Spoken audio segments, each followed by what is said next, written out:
Bonjour à tous. Maran Rabbeinu Yitzhak Yosef Shalita a parlé Motzei Shabbat évidemment de la situation initiale en Israël. Une guerre qui a fait rage durant les premières heures du matin de Simchat Torah en Israël, jour de Shabbat. Et il est vrai qu'on avait besoin, mis à part Baruch Hashem, de nombreux messages de Rabbanim, de nombreux cours de Rabbanim extraordinaires qui donnent un certain courage.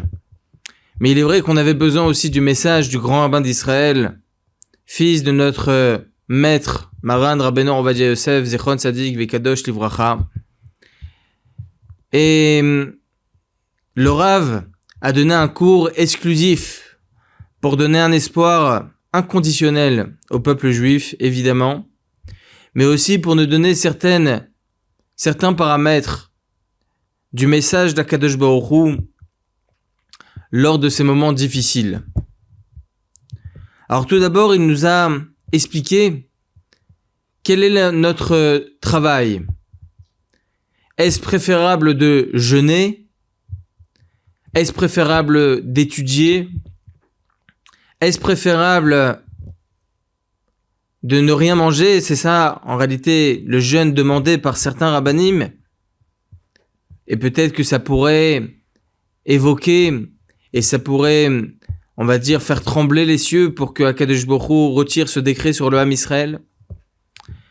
Le Rav va rapporter un Rambam dans le premier chapitre des lois de Ta'anit. Je vais vous le lire.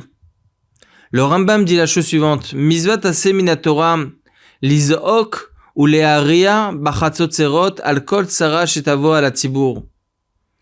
Il est un commandement positif d'implorer Akadosh Baruch Hu et de sonner donc des trompettes pour chaque malheur afin qu'il n'atteigne pas la communauté. Chez Nehemar, comme il est écrit dans le verset, Ala tsar atzorer etrem va'areotem bachatzot. Donc c'est un verset. Kelomar, Kol davar sheyetzer lachem kigon batzoret vedavar vedever ve'arbe vekayotze baen. Donc il dit ici que chaque chose qui pourrait mettre en péril la communauté, le peuple, comme par exemple la sécheresse, une épidémie, les sauterelles, d'accord, ou tout ce qui est semblable, on a le devoir d'implorer Akadosh Baruch Hu et de sonner donc les chauffards en réalité. Le Rambam continue en disant Vedavar ze midarke atshuvau. Ceci fait partie des chemins du repentir. Shebizman shetavot tsara veizaku alehem ve'areu. Car lorsque vient donc un malheur et que l'on implore et que l'on sonne à Kadosh Baruch Hu, que l'on sonne les chauffards, tous sauront que ce mal est venu du fait de leurs mauvaises actions. Shebiglal ma'asehem areim uralahem. Le fait que l'on fait quelque chose d'aussi important, ça donne une certaine conscience, une prise de conscience au sein du peuple, qu'il faut s'arranger. Kakatu vavonotechem itu. Comme c'est écrit dans le verset, c'est vos fautes qui ont fait pencher la balance en réalité. Vezeu sheigrom lahem la'asir atzaram alehem. Et c'est cela, le repentir, qui permettra d'écarter le malheur. Très bien. Le Rambam continue. La halakha suivante. Halakha 2. Aval im lo izaku velo yareu. Ela yomru davar ze miminag haolam ira lanu. Vetzarazo nikret. Arezo arzariut. וגורמת להם להידבק במעשיהם הרעים ותוסיף הצרה הצרות אחרות. Par contre, si le peuple n'implore pas Kadosh Baruch Hu, ni ne sonne donc des chauffards, mais disent cette chose nous est arrivée naturellement, ce malheur est un hasard, c'est à cause d'un tel, et à cause d'un tel, et à cause de telle chose, et parce qu'ils n'ont pas bien vu les caméras, ils n'ont pas bien vu ça. C'est une forme de cruauté qui les conduit à poursuivre leurs mauvaises actions. Hashem Ishmor, le Rambam continue en disant « Ce malheur donnera naissance à d'autres malheurs. » Comme il est écrit dans la Torah « Va'alartem imi bekri alechem tsara kedei shetashuvu Im tomru shu kiri, osif lachem chamat otokiri. Hashem ishmor. Vous êtes allés à mon encontre. Je vous témoignerai, moi aussi, une hostilité courroucée. Ce qui signifie, dit le Rambam, que lorsque je vous enverrai un malheur pour que vous reveniez à moi, donc faire teshuva, si vous dites que c'est un accident, je vous ajouterai le courroux de ce malheur. Voilà ce que nous enseigne donc le Rambam. Rabbeinu Rambam, Rabbi Moshe ben Maimon. On ne peut pas s'insurger sur certaines choses qui ont pu arriver et comment ça se fait qu'ils n'ont pas vu interdit. C'est Akadosh Baruch Hu birvodo ou beatzmo. Rien d'autre. C'est Akadosh Baruch Hu qui a envoyé ce malheur pour que l'on fasse teshuva. Parce que si on n'a pas conscience que ça vient d'Hachem, et qu'on se dit c'est à cause d'un tel et d'un tel, Akadosh Baruch Hu, Hachem Ishmor, je vous dis les mots du Rambam, je vous ajouterai le courroux de ce malheur. Est-ce que l'on souhaite ça? Ma pitom. Tout à chacun de faire teshuva. Le Rav Yisrael Yosef s'est donc demandé, étant donné que on est pendant la période de l'Aïloula de Maran Rabbeinu Ovadia Yosef, Zichron Sadi Vikadosh Livracha, il s'est posé la question, qu'aurait dit Maran Zatzal s'il avait été en ce moment encore en vie? Et il a répondu de la manière suivante.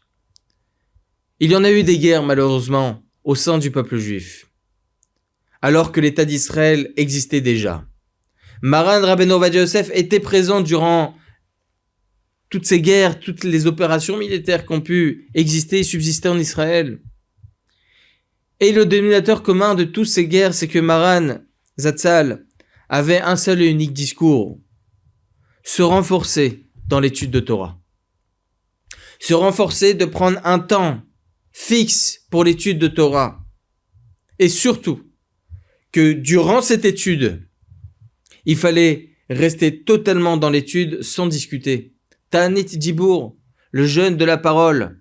Lorsqu'on parle du jeûne de la parole, on ne parle pas de ne pas du tout parler pour le goût. Non, au contraire, on étudie, on parle, on discute sur le limoud. C'est ça le jeûne de la parole. C'est-à-dire qu'on ne parle pas durant notre étude de Torah. C'est la meilleure des choses à faire. Et évidemment, d'ailleurs, il faut savoir que le Gaon de Vilna, lui aussi, on lui avait posé la question à l'époque, il y a bien des années de cela, lorsqu'il y avait aussi des malheurs au sein du peuple juif. Et le Gaon de Vilna lui-même disait, l'Ikvoa et Tim la Torah a fixé un moment d'étude de Torah. Que ce soit pour les Avrechim ou pour les personnes qui travaillent, prendre un temps de Torah pour les Avrechim, à plus forte raison. Lorsqu'on a 7 heures, 8 heures, 10 heures d'études dans la journée, interdit de parler de choses futiles pendant le Limoud à Torah. Et évidemment, en parallèle, se renforcer sur certaines choses personnelles que chacun connaît. Que ce soit faire attention à nos yeux, faire attention à notre Shabbat, faire attention à ce que l'on mange, faire attention à la cache-route, faire attention à ces choses-là. Il a rapporté une preuve, le Rav Yisrael Yosef, que seul l'effort, seule l'action permet à Kadosh Baruch Hu de retourner toute la situation du côté positif. Et non pas spécialement le jeûne de la faim. Il rapporte une Gemara dans le traité Ta'anit, Daf 15. Lorsque Yona, on l'a lu durant Kippour, la Haftara de Kippour, Yona est allé réprimander la population de Nineveh. Cette population s'est tout de suite soulevée pour essayer de faire teshuva. Et pourtant, c'était des non-juifs. Et se sont habillés en habits de deuil, comme ça c'est écrit. Ils ont revêti donc ces habits, ils sont partis pour prier. Ils ont jeûné. Et ils ont fait teshuva. Il y a écrit là-bas, et la Gemara nous rapporte ce verset, que HaKadosh Baruch Hu ra'a et ma'asehem atovim. Il a vu qu'ils avaient changé dans leurs actions. Ils avaient changé dans leur façon de se comporter. Il n'y a pas écrit dans le verset qu'il a vu qu'ils ont jeûné, ils n'ont pas mangé pendant 48 heures. Non. Et ma'asehem atovim. Le changement de comportement. C'était ça, la chose qui a détourné le décret qu'ils avaient sur eux. Donc, premier message du Rav Yitzhak Yosef, il est vrai qu'on entend des messages, il faut jeûner, il faut faire ci, il faut faire ça. Oui, certains rabbanim le disent, effectivement. Mais le message du Rav Yitzhak Yosef et aussi de Maran Rabbeinu Ovadia Yosef, il était contre cela. Plutôt prendre un temps d'étude principal, un bon temps d'étude, même si on mange en même temps, ok, un petit truc pour nous renforcer, nous donner un peu plus de corps dans l'étude, plutôt que de ne pas jeûner et en fin de compte on est à plat, on n'a pas de force pour étudier la Torah. Il rapporte une autre Gemara dans Traité Psachim. On veut comprendre. On a vu cette boucherie pendant cette guerre. Comprendre. Alors évidemment, on n'est pas dans les comptes d'Akadosh Baruch Hu. D'accord ? On n'est pas dans les comptes d'Hachem. Mais ces gens-là, qui étaient là-bas, c'est quoi ? Où ils se trouvent maintenant ? Alors le message du Rav Yitzhak Yosef, c'est qu'il ne faut pas être peiné pour eux. Pour quelle raison ? Dans le traité Psachim, page 50a, il dit là-bas la Gemara que toute personne qui meurt Bekidush Hashem, et on va expliquer c'est quoi Bekidush Hashem. En bria yechola la'amod bemechitzatan. C'est-à-dire que dans le monde futur, il n'y a pas un être qui pourra être mis à son niveau. Un être qui pourra être à côté de lui, c'est pas possible. Il a tellement un niveau incroyable, tellement près d'Akadosh Baruch Hu, que personne ne peut être à son niveau. Il y a une Gemara dans le traité Baba Batra, où il y avait deux frères qui s'appelaient Papous et Lulianus, qui n'étaient pas spécialement reconnus pour leur sagesse en Torah, pas non plus pour leur comportement spécialement mis en valeur au niveau de la Torah. Et pourtant, à cette même époque, la fille du gouverneur a été trouvée morte. Ils ont tout de suite dit que c'est les Juifs, la communauté juive qui a tué cette jeune fille-là. Évidemment, le gouverneur a entendu et a décrété à ce que l'on tue tous les Juifs. Qu'est-ce qu'ils ont fait, Papous et Lulianus ? Qu'est-ce qu'ils ont fait ? Ils sont partis chez le gouverneur et dit « Vodameler, pourquoi vous dites que c'est le peuple juif, c'est nous qui l'avons tué ?» Évidemment, c'était pas eux. Mais ils ont fait Messirut Nefesh. Et ils sont partis voir le gouverneur, ils ont dit c'est eux. Et ils ont été tués et le gouverneur a retiré tout le décret qui pesait sur la communauté juive. Il y a écrit dans la Gemara qu'ils sont morts Bekidush Hashem. Ils sont morts, ils sont considérés comme des Harugé Malchut, des personnes qui sont mortes parce que ils sont juifs pour protéger le peuple juif. Eh bien, eux, si leur niveau est extrême et aucun net ne pourra être à côté d'eux. Le Rambam, il y a un autre Rambam dans Yesodé HaTorah. Yesodé HaTorah. Chapitre 5, Halakha 4. Il dit le Rambam, là aussi je vais vous le lire. Kol mi shene'emar bo ya'areg, ya'avor ve'al ya'areg, ve'ne'erag, ve'lo avar, areze mitrae benafsho. Je vais laisser de côté ce passage, c'est pas le sujet. Vechol mi shene'emar bo ya'areg, ve'al ya'avor, ve'ne'erag, ve'lo avar, areze kidesh et shem Hashem. Vous savez, il y a des mitzvot, des avérotes interdites de transgresser, même si on nous dit transgresse sinon je te tue, on se laisse tuer. D'accord? Donc, une personne qui se laisse tuer est considérée comme Mekadesh et Hashem, c'est comme si il sanctifie le nom d'Hachem. V'imaya ba'asara mi-Israël, ici ils étaient présents, il y avait 10 juifs qui étaient présents à ce moment-là, c'est comme si qu'il a fait Kiddush Hashem en public. Top. Comme Daniel, Hanania, Michel et Azaria, Rabbi Akiva, Chaverav, donc tout cela, ils ont été tués Bekiddush Hashem, parce qu'ils étaient juifs, ils n'ont pas voulu transgresser. Ve'elouen arogé malchut she'en ma'ala ma'alatan. Leur niveau, qui ont atteint à un tel degré qu'il n'existe pas de degré supérieur à eux. Ve'alehem ne'emar, sur eux il est dit, Ki alecha oragnu kolayom nershavnu katson tafra.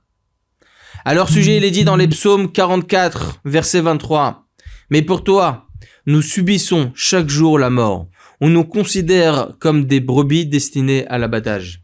toute personne qui meurt Bekidouche Hashem, parce qu'il est considéré comme un juif et on te tue parce qu'il était juif, il n'y a pas de niveau supérieur, un degré aussi important dans le monde futur.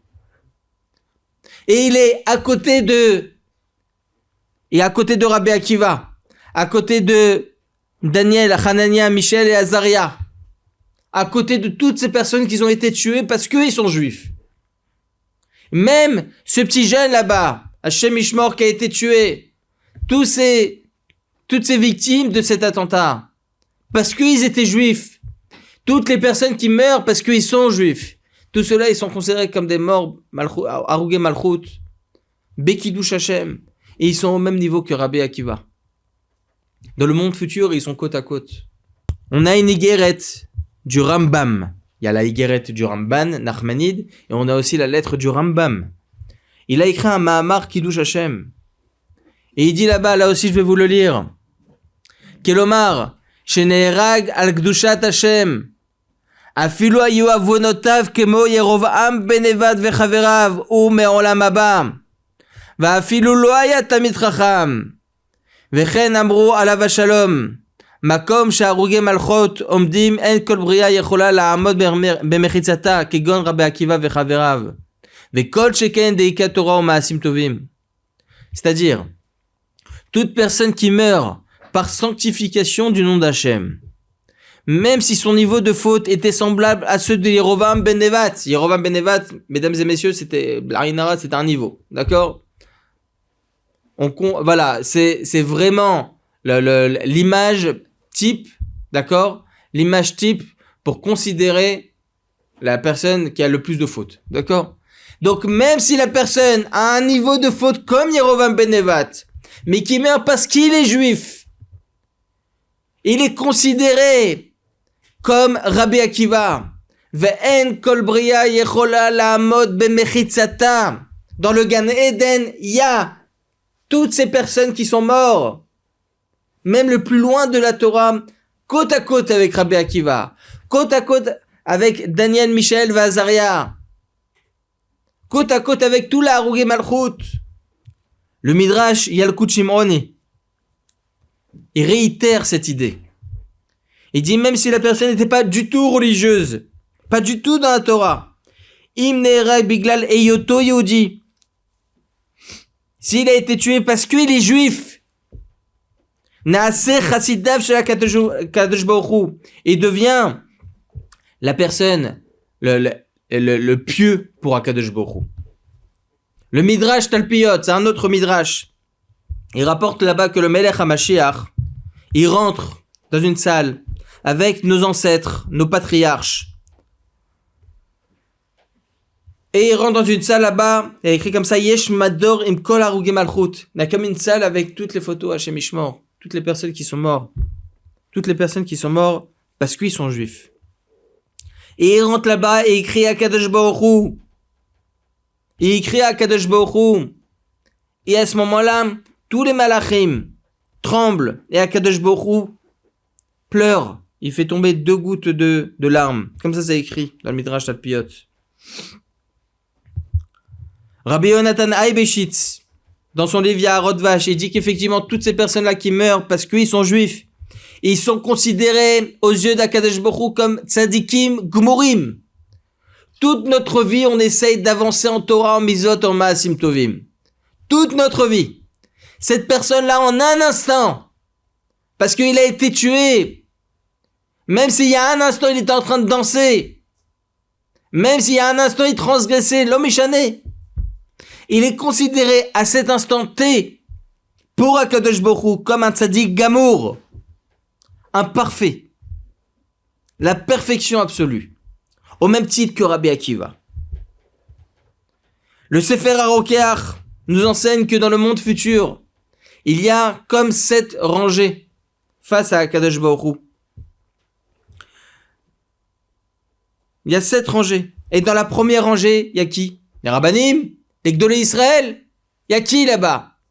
Toutes les personnes qui sont mortes parce qu'ils sont juifs. Le Zohar HaKadosh dit un peu différemment. Il dit non, il y a 7 pièces. la plus proche d'Akadosh Baruch Hu, c'est là où il y a tous les convertis, les vrais convertis, qui sont convertis par Emouna. La deuxième pièce, un peu plus loin, il y a les Baal et les Sourines, ceux qui meurent malheureusement avec beaucoup d'épreuves. À la troisième pièce, face à Akadosh Baruch Hu, il y a tous les enfants qui sont niftarim, alors qu'ils étaient encore jeunes. Et la quatrième pièce, le plus proche d'Akadosh Baruch Hu, Avele Tzion Varuge Malchut, toutes les personnes qui sont mortes, Bekidush Hashem.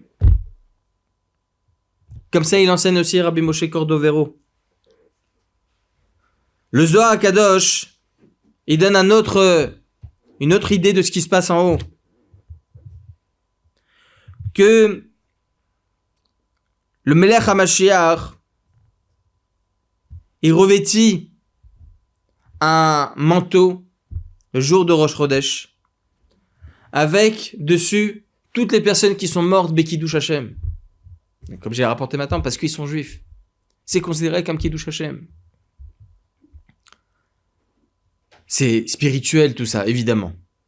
Et là aussi, le Melech HaMashiach, il crie à Kadosh Baruch Hu et tout le monde céleste tremble à ce moment-là. Et là aussi, à Kadosh Baruch Hu, il fait couler de larmes pour envoyer le Mashiach Tzidkenu. Ad Kedekar que le Maharach Or Zaroua nous enseigne que tous ceux qui sont morts, Bekidush Hashem, parce qu'ils étaient juifs, en un instant, effectivement, étant donné qu'ils deviennent tzadikim gmorim à 100%, il n'y a même pas besoin de s'endeuiller sur eux. L'Or Zaroua, il dit ma pitom, il faut s'endeuiller, ça n'a aucun rapport. Le deuil ne fait pas que la personne va rentrer au Guinam ou va rentrer au Lamaba. C'est pas ça le deuil. Le deuil, il faut savoir que plus les années passent, plus les jours y passent, plus les srouillottes il y en a dans ce monde-ci pour la personne qui est défunte, plus il monte dans les niveaux dans le Olam Hamet. La même chose pour le Kaddish. Alors mesdames et messieurs, on ne connaît pas, évidemment, le calcul d'Akadosh Baruch Hu. Le jour de Simchat Torah. Le jour où on aurait dû être tous joyeux. Tous dans une joie incroyable. Ils nous ont retiré toute cette simcha. Alors on connaît pas le cheshbon d'Akadosh Baruch Hu, évidemment. Mais mis à part le fait qu'il faut faire teshuva, chacun sait sur quoi faire teshuva. Mis à part le fait que il faut être mitrazek aussi dans le limud Torah. Pour les femmes aussi la sniout, la kashrut pour tout le monde, le shabbat pour tout le monde. Chacun sait sur quoi avancer. Et il n'y a pas le temps de réfléchir à attends, est-ce que je peux? On a besoin là. On a besoin de ces srouillottes, on a besoin de ces mérites pour nos chayalim. On a besoin de ces mérites pour les otages. Et on a besoin de ces mérites aussi pour que le Mashiach il arrive. En fin de compte, ça y est.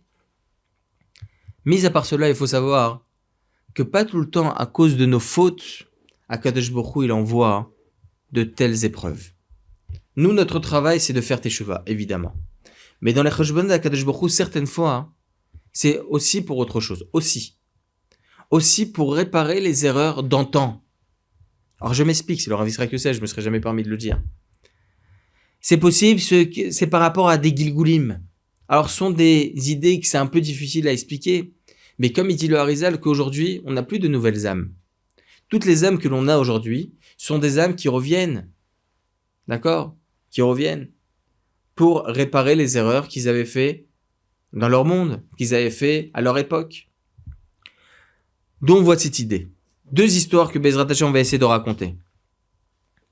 Le Maharal Mipraï, il raconte une fois. Une fois, un vendredi midi, il y a une femme veuve qui vient le voir avec un poulet et dit Kvod Harav. Et je dois maintenant cuisiner les revots de Shabbat. J'ai que ce poulet. Pour ma famille, pour les orphelins. Dites-moi, j'ai un doute, est-ce qu'il est cachère ou pas? Regardez, je vois qu'il y a un peu de sang ici. Est-ce que c'est cachère, pas cachère? Comment ça se passe? Le Rav, il prend le poulet et dit, regardez, allez voir à quelques rues d'ici, il y a une famille, allez demander, il y a un enfant de 9 ans, allez le voir. Il est sourd et muet, demandez-lui. Il dit, Kvod Harav, faites ce que je vous dis. Top. Elle va, cette femme-là, frapper à la porte de cette famille. La maman, elle ouvre la porte.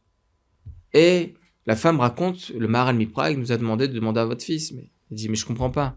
Mon fils, depuis qu'il est né, il est sourd et muet. Il a 9 ans maintenant, il bouge même pas de là où il est. Si c'est le Maharal Miprag qui nous a demandé de vous contacter, on vient le voir. C'est top. Dès qu'elle rentre dans la pièce avec le poulet, l'enfant, il se lève. Il prend le poulet dans les mains, il touche, il regarde, etc. Il sort un mot de sa bouche. Et pourtant, depuis sa naissance, il n'avait jamais sorti un mot de sa bouche. Il a 9 ans aujourd'hui. Il dit « Kacher ». Tout le monde ne croit pas leurs oreilles. Top. Elle sort. Dès qu'elle sort, elle entend que l'enfant, il tombe, il meurt. Ils vont voir le Maharal Miprag et disent « Vodarav, qu'est-ce qui s'est passé ? Il m'a demandé d'aller voir cette famille. Regardez dans quel état ils sont maintenant. Regardez qu'est-ce que j'ai fait maintenant. Cet enfant, il est mort. » Le Maharal Miprag, il dit « Pour l'instant, ne posez pas de questions. On va organiser tout de suite les obsèques. On va organiser tout de suite la Levaya. » Ils organisent la Levaya, toute la ville est présente, évidemment, le Maharal Miprag va venir, tout le monde va être présent à cette Levaya. Lorsqu'ils reviennent de la Levaya, le Maharal Miprag demande à tout le monde de se masser dans la synagogue pour expliquer. Et il explique, et il dit au public, vous vous souvenez, il y a 9 ans de cela, il y avait un grand Talmid Chacham dans telle et telle ville, pas loin d'ici. Bien sûr, on le connaît, évidemment, c'est un Kadosh, Chassida Kadisha. Et sachez que cet homme-là, un vendredi, il va pour aller au mikvé l'Irvot Shabbat, c'est un chassid, donc il part au mikvé l'Irvot Shabbat. Et sur le chemin, il y a une femme qui vient lui parler et dit « Vodarav, voilà, je suis veuve, j'ai un poulet à vous faire montrer. J'ai besoin de vous faire montrer ce poulet, je ne sais pas s'il est caché ou pas, on n'a rien d'autre à manger. » Le Rav, il regarde et tout ça, il était tellement pressé pour aller au mikvé, il dit « Non, taref. » Et donc tout le Shabbat, cette femme-là, elle a donné à ses enfants orphelins du pain et de l'eau. Il est niftar quelques jours après. Eh bien, sachez, dit le Maharal Miprag, que cet homme-là était dans le Gan Eden. Et au Gan Eden, il n'y a pas de... protexia, comme on dit. Les pots de vin, Saint Talmid Chacham, ça... Non, ça n'existe pas. Ça n'existe pas. Eh bien, on lui a dit, regarde, t'as fait une faute. T'étais tellement pressé pour aller au mikvé, t'as fait une faute. On va te donner la possibilité de redescendre dans ce monde. Et lui leur avait dit, mais s'il vous plaît, si je redescends dans ce monde, pour que je fasse encore d'autres fautes, à quoi ça sert? Ça va être tout le temps un cycle et un recycle, comme ça, et encore on reprend, et encore je reviens, et encore, et encore. Il dit, regarde, on va te faire descendre dans ce monde. Le Maharal Miprag, il avait évidemment, il savait le roi HaKodesh, il savait ce qui se passait. On va te faire descendre dans ce monde en étant sourd et muet. Au moins, c'est sûr et certain que tu vas pas faire de la shonara, c'est sûr et certain que tu vas rien faire de tout ça. Tu vas pas entendre de la shonara non plus. Et on va te faire descendre dans ce monde et on va te donner ta takana pour que tu puisses arranger ce que tu as fait.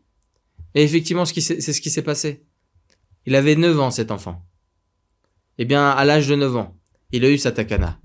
Il a dit kasher sur ce poulet. Et donc, il a pu repartir dans l'Olam Haemet. Il a fait son travail dans ce monde.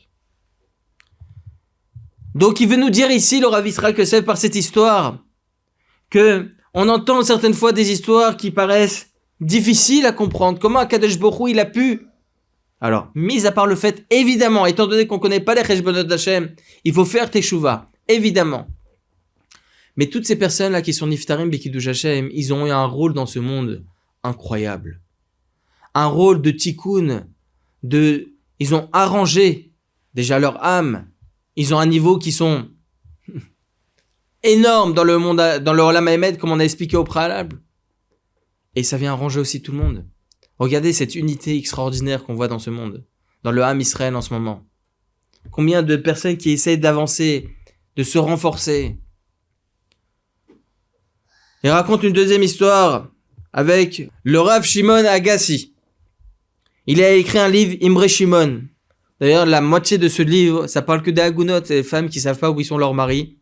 Certaines fois après les guerres, ça peut arriver à Shem Mishmor. Est-ce qu'il est mort, pas mort? Est-ce qu'ils ont le droit de se remarier? En ce moment, le Rav Yisraël Yosef a beaucoup de travail sur ça, les Tsaré Noarav. Et il a écrit un livre, un autre livre, le Rav Shimon Agassi, qui s'appelle Bene Aaron. Qui a rapport? Lui, il s'appelait Shimon. En général, un livre, on l'appelle selon voilà, comme le Yalkut Yosef, par exemple, par rapport au Rav Yisraël Yosef. D'accord? Chazon Ovadia du Rav Yosef par rapport au Rav Ovadia. Donc, il a écrit un livre qui s'appelait Imri Shimon, on comprend pas ce qu'il s'appelait Rabbi Shimon Agassi. Mais un autre livre qui s'appelait Bnei Aaron. Quel rapport Bnei Aaron, les fils d'Aaron? Eh bien, écoutez bien cette histoire. C'est une histoire véridique. Il avait 2 fils, le Rav Shimon Agassi. Gadol, c'était au temps du Ben Ishraï, à la même époque. Il avait 2 fils. Un enfant qui était incroyablement sage, incroyablement avec une chorma extraordinaire, une sagesse extraordinaire. Il a étudié avec lui Ravuta, le Rav Shimon Agassi, jusqu'à que, à l'âge de 18 ans,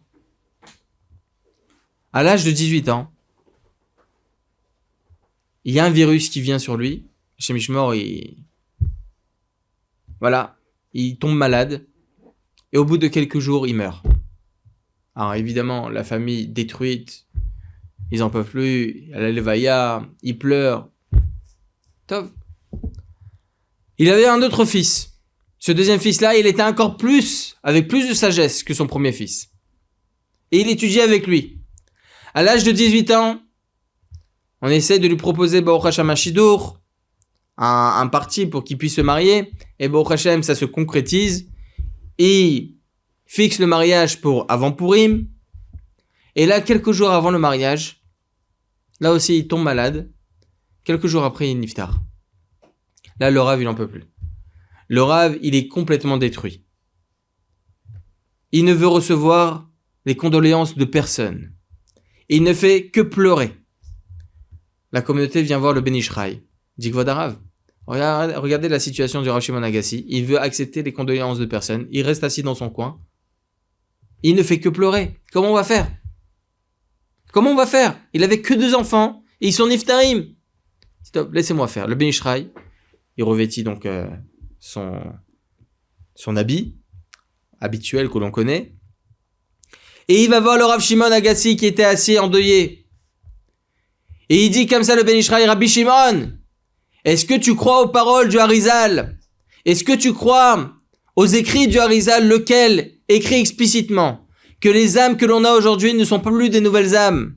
Ils viennent pour s'arranger dans ce monde. Tes 2 fils, ils sont venus pour s'arranger dans ce monde, c'est évident. S'ils sont morts, c'est qu'ils ont fini leur travail. Là, le Rav Shimon Agassi, il lève les yeux et dit Kvod Harav, oui, je sais, je le sais, je comprends, et vous avez raison. Et il commence un peu à ouvrir un peu la porte de la condoléance. Quelques jours après, à la fin des Shiva, des 7 jours, le Rav Shimon Agassi rêve.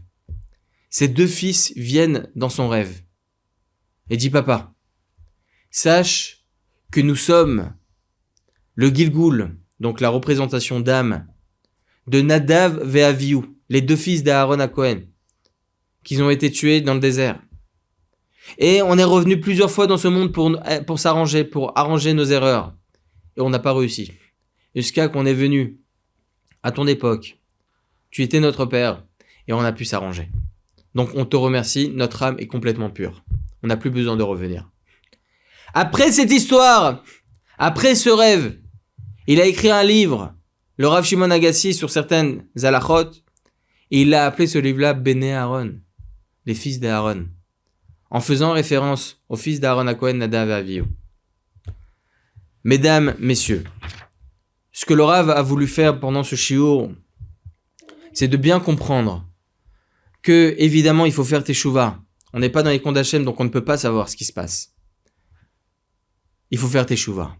Toutes ces âmes qui sont niftarim, ils ont un poids incroyable dans le monde à Emet, dans le Olam à Emet. Ils ont arrangé leur âme, c'est évident, c'est une évidence absolue. Plus les âmes s'arrangent, plus Baruch Hashem, on s'approche de la Géoula. Nous, de notre côté, on doit faire teshuva. Ceux qui sont niftarim, il faut pas avoir de la peine pour eux. Ils ont un poids incroyable dans le Olam Haemet.